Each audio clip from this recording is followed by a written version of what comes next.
Okay. Hi, everybody. My name is Brianna Beretta, and I am in. Oh, that didn't work. I'll edit that. Hi, everyone. My name is Brianna Beretta, and I'm here with Kevin Durso, the Flyers insider for 97.3 ESPN, and we are going to be doing our weekly recap of the Philadelphia Flyers. So, to start off, the Flyers on a 5-game win streak. They just came off of a win against the Blue Jackets, and that was Provorov's return home. What did you think about that game for them? Well, kind of an expected result after the way that they had played the previous four. Columbus has not been doing well, and they came into the game with a lengthy losing streak. I believe it was 8 games at the time. Now it's up to 9. So they've been struggling, and honestly, there were periods of that game where it could have gotten even more out of hand than the score later indicated. They won the game 5-2. It could have been worse than that with the way that Columbus has played this year, some of the decisions that they've made too. They held Patrick Laine out of the lineup as a healthy scratch. Johnny Gaudreau's been benched a couple times for third periods of games. It's been kind of a unique season for them, going all the way back to the coaching change that happened right up against training camp. So it's been a weird year for them, and they're still kind of learning some things. They've got younger players on the roster. So the Flyers kind of had an opportunity, being on a bit of a hot streak, to take advantage of a team that wasn't doing well compared to all of the other games they had played against teams that have playoff hopes and have a good sense of direction about where they're going to go. And so good for them for taking advantage of the opportunity, keeping the winning streak going. But certainly, that was much more of an opportunity for them than some of the other games where they were going to really have to earn everything that they had. This was a game where they could make some mistakes, and they certainly made a few, but they were able to certainly show what they are capable of, especially in the here and now with the way that they've played lately. So Bobby Brink came back for that game. They've been doing a lot of switch ups again with the lineup. Morgan Frost was in and out again this week. Sean Couturier was out in and out this week. Bobby Brink, especially. Do you think that this continuous change in the lineups is going to be an issue later on? They're on a 5-game win streak, so you can't say it's not working now. But later on, not having that like absolute connection with the team and having lines that everybody's used to. Do you think that's going to be an issue for them later on in the season?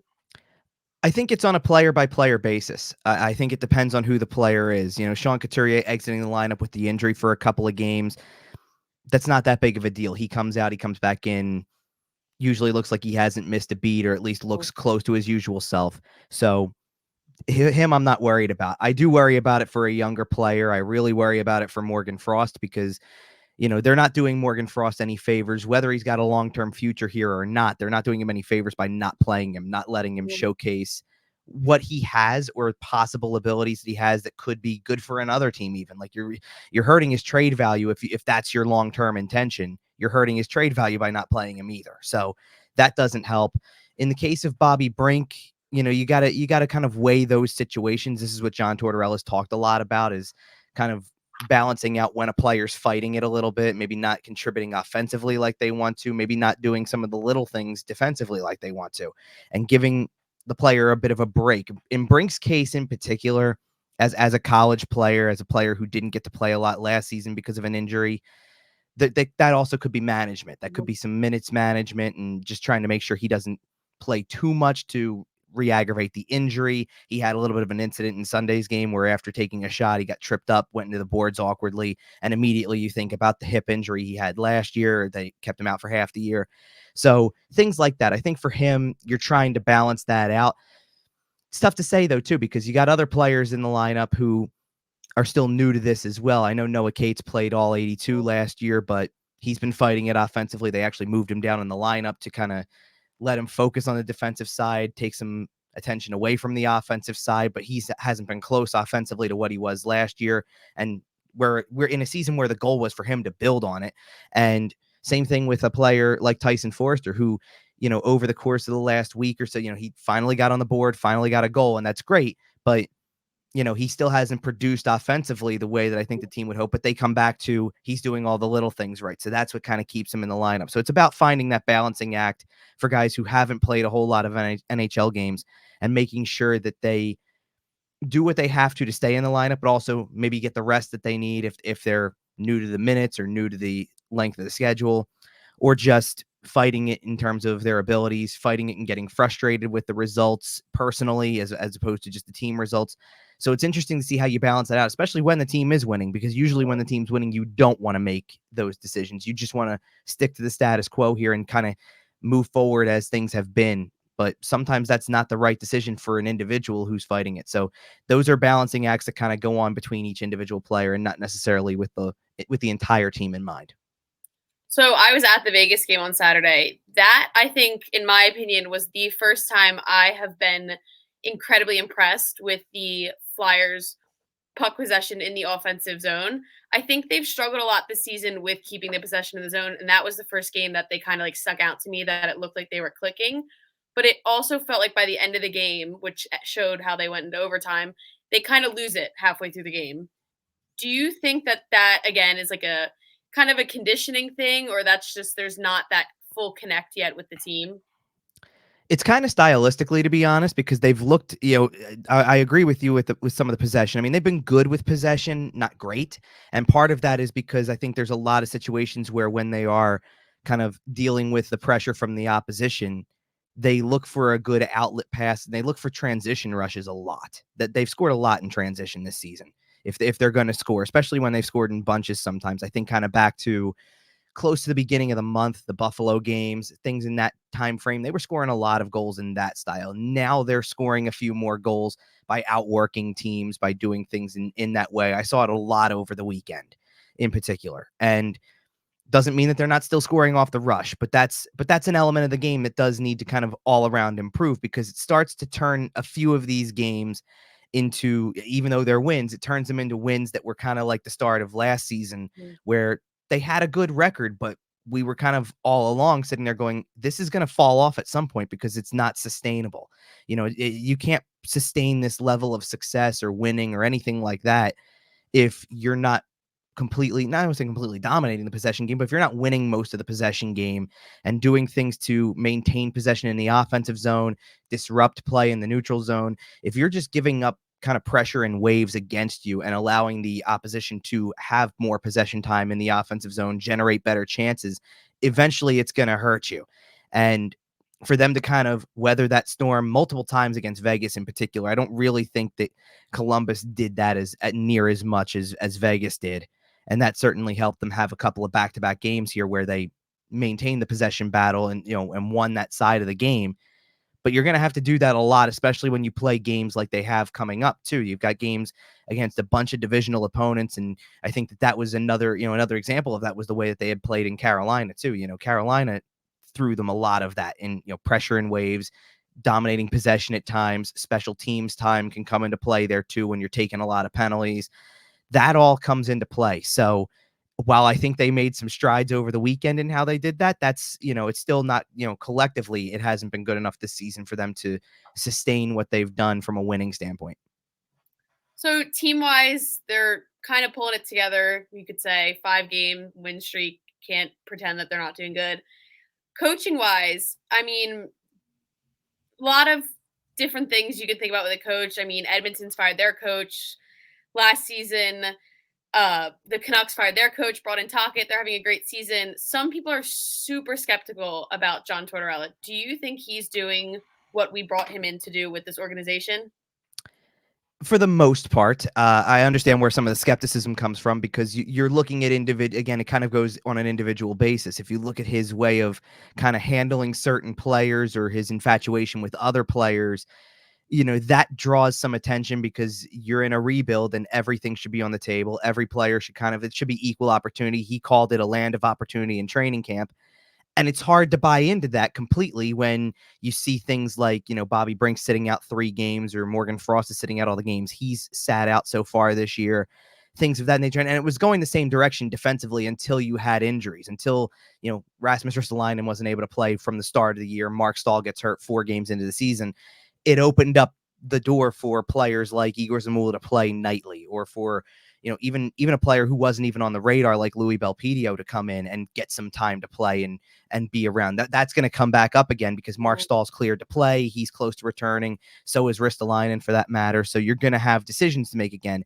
And I think that that's where some of the questions lie, is his decisions on individual players. It looks, it starts to look personal towards certain players. And that's not a way that you want to build kind of setting the standard. I wrote about that about maybe a week or so ago when Morgan Frost was out of the lineup in San Jose, that you can't, it's hard to set a standard when you're moving the goalposts individually for certain players. When a player like Noah Cates is struggling offensively, not having the season, replicating the season he had a year ago, and he's in the lineup every night, but a player like Morgan Frost can go out, have a strong game, maybe have a couple strong games, or at least do what you've asked him to do, which is generate some offensive opportunity, try to be a playmaker.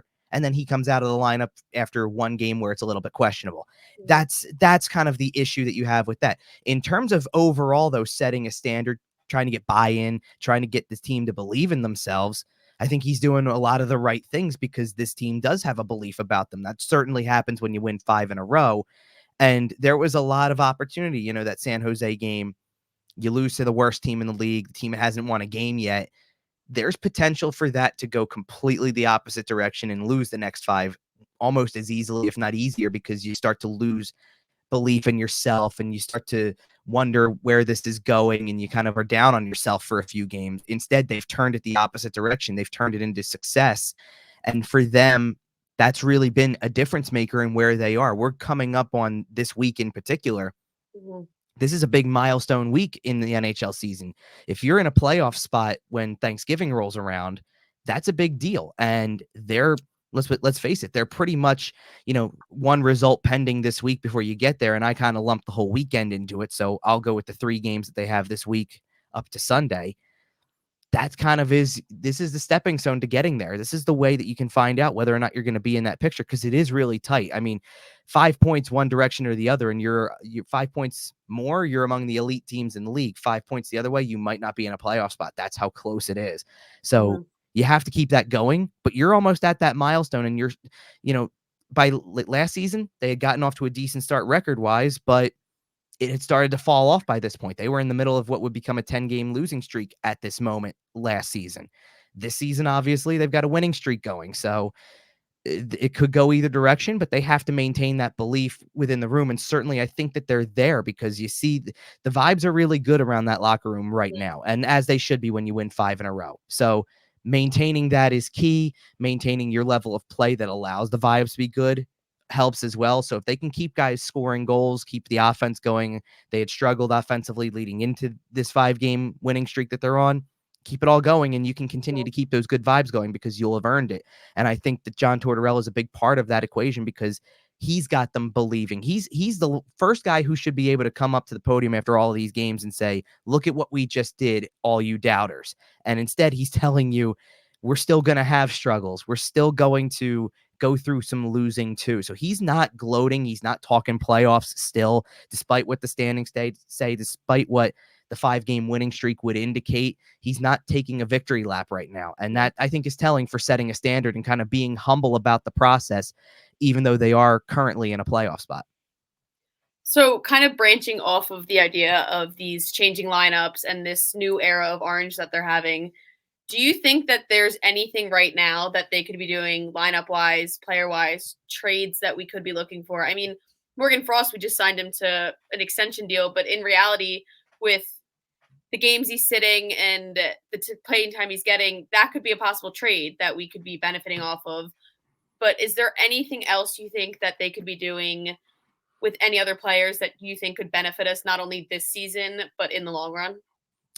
Frost is probably at the forefront of this just because of the situation. And I think that will probably be the ultimate resolution. I don't foresee it anytime soon. I just don't think the market's there at this moment. Most teams aren't thinking that in late November.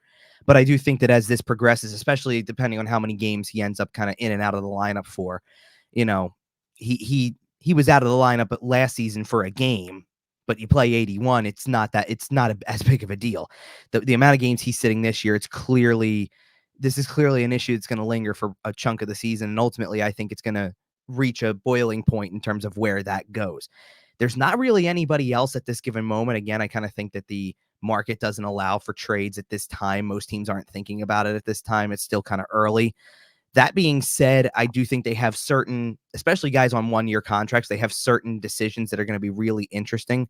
Sean Walker is one of the guys that comes to mind immediately because he's a player that I think, my expectations were not near as high for the team in general coming into the season. I definitely didn't have them near the playoff picture at the quarter mark of the season or close to as we are right now. And one of the big reasons was I looked at the defense on paper and didn't expect them to perform that well. I just thought that they were going to kind of have plenty of nights when they played teams, especially some of the teams they faced recently, like Vegas, like Carolina, that might just be able to blow them out in some games because defensively it's a mismatch. And they've kind of answered the call. They've really impressed me with that. And I think that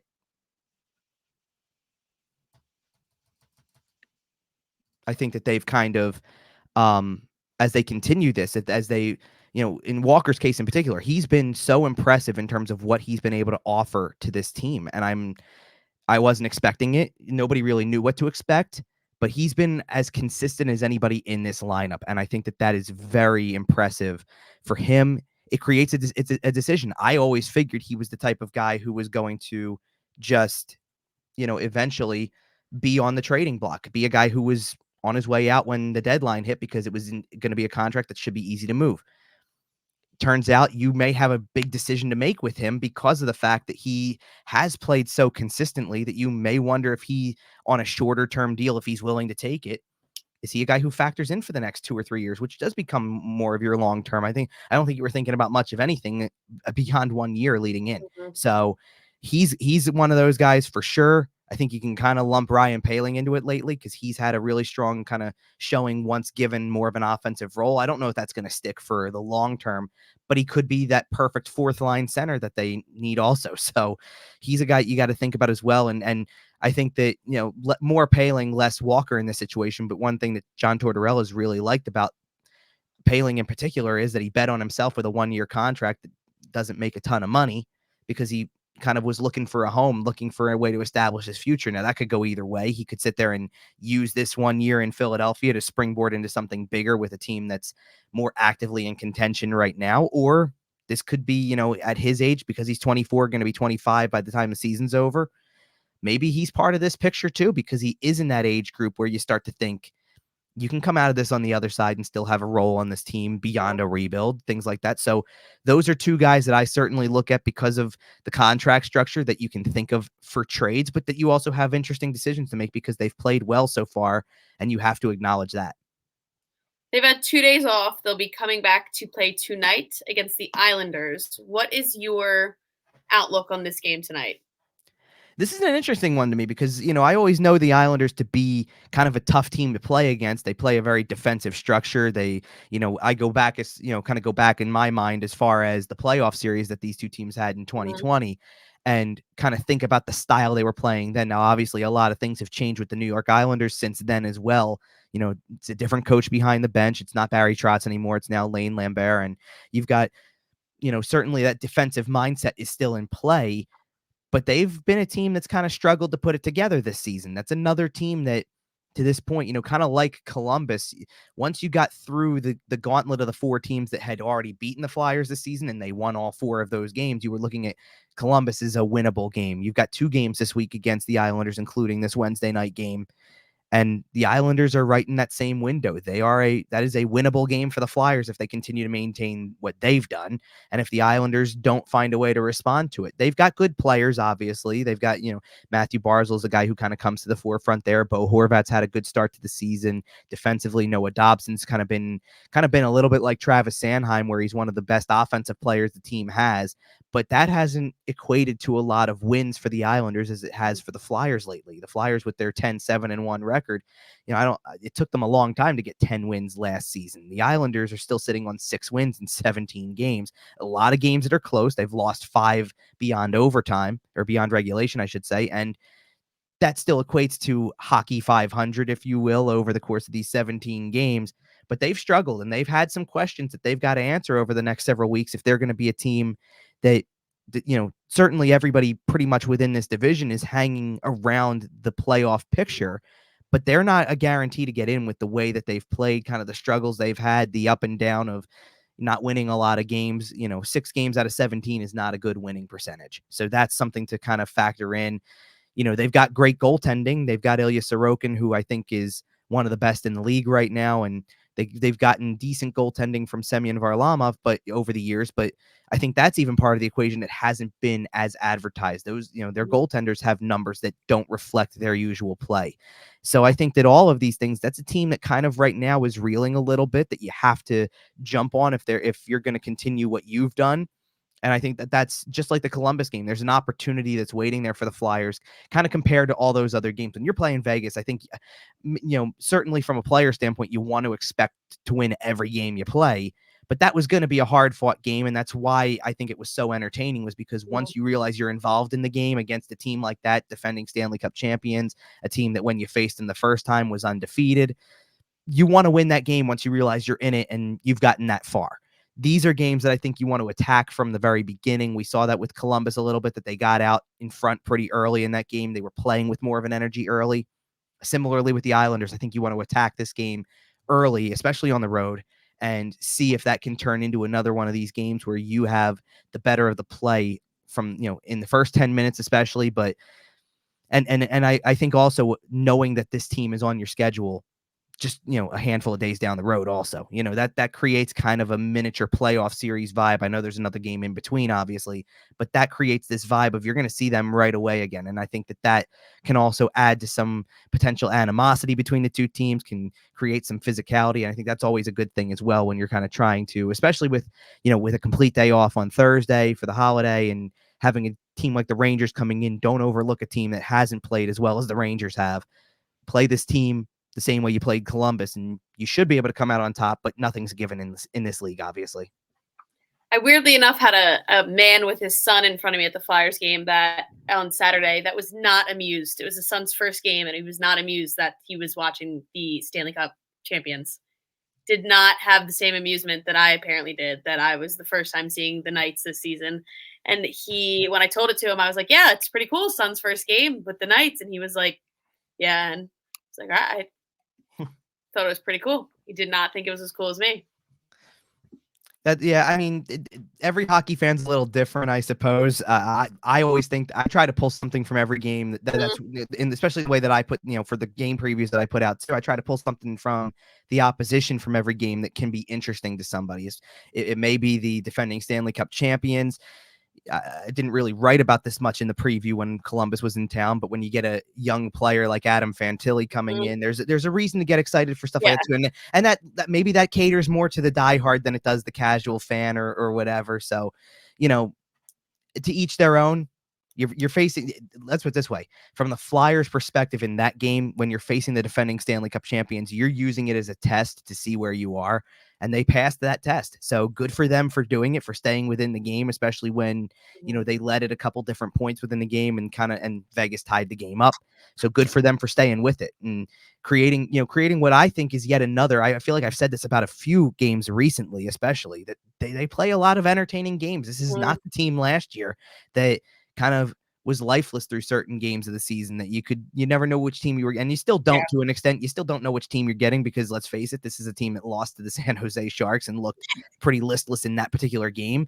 You never know what you're going to get, but the more that they play consistently with that style, and the more that they play consistently with a belief, the more likely those results can come, because they have that belief and they don't go into a game kind of playing down to an opponent or playing lifeless or anything like that. And I give them credit for making it more entertaining so far, because last year there were plenty of times where it was anything but. And this season, I think they've had a lot more of that over the first 18 games, with more to come, obviously, because you've got some entertaining ones, especially coming into Wells Fargo Center. You've got the Rangers are coming in on Friday next week, and we'll get into this more as we go through the weeks. But next week, you got more divisional opponents. That's going to be fun. Friday.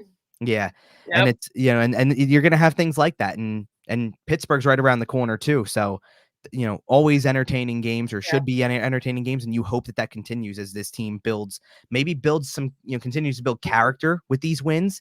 And maybe gives fans a reason to believe a little bit more than they were coming into the season, because that's where things right now are trending. In the next few weeks are going to be really the test for this team to see how far this goes. Yep. So we will update everything on the 97.3 website, Instagram, everything at the week. And then we will have another episode out next week going over all of the games from this week. You guys can check it out on the app, mobile, Instagram, or your computer.